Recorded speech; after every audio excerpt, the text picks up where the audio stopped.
Invasive weed control. So, yep, I remember over the last couple of years you guys were looking pretty closely at methods of pit grass. Yep. And that study, the monitoring and evaluation that you guys did was great because it got shared around, and I know down this way people started using that methodology. For some, they were saying that it didn't work. Okay. I'll have to try and share that info on why. It'd be great for you to hear that. That was in the Capes region. Okay, yeah, I would like to know and that. so they reverted a little bit back to some of the old ways. Yeah. I think this was after their fires in okay. and pit grass just. Oh, yeah. So anything, I guess, a little bit of background if that's what you sort of wanted to discuss, and what the latest is with that. Sure. So a fair part of my operational budget does go towards invasive weed control. We are extremely unfortunate to have pipgrass as well as boxthorn, African boxthorn. So they're the two major weeds that we work on.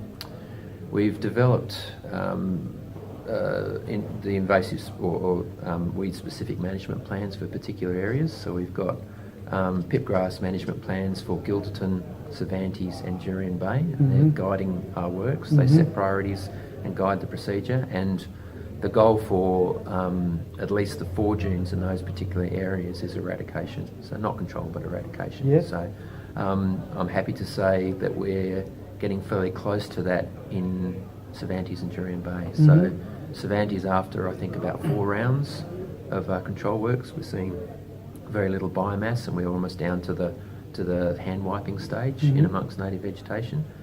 Same in Jurien Bay. We're just about to get started in Gilderton as well, which has a huge issue. So it's interesting that you say that you've heard of some groups not having success. I guess timing could probably be quite a big influence there. And so pipgrass is considered to be a summer growing grass species.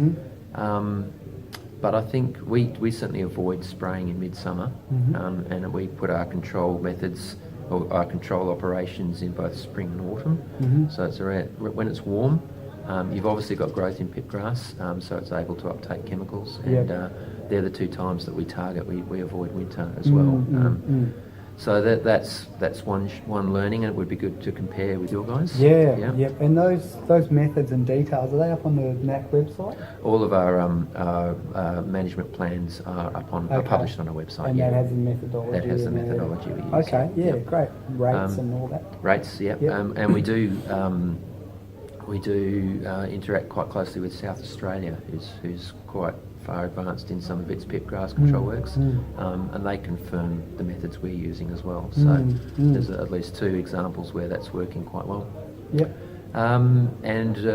Regarding the hand wiping, we are actually we've just contracted a trial for hand wiping, and the guys again in South Australia use glyphosate in hand wiping trials. The usual herbicide we use is called Verdict, and it's a bit on the nasty side, so we're a little nervous about hand wiping, particularly if community's involved. Could you just quickly explain the method of hand wiping, because some people might think putting on your hands.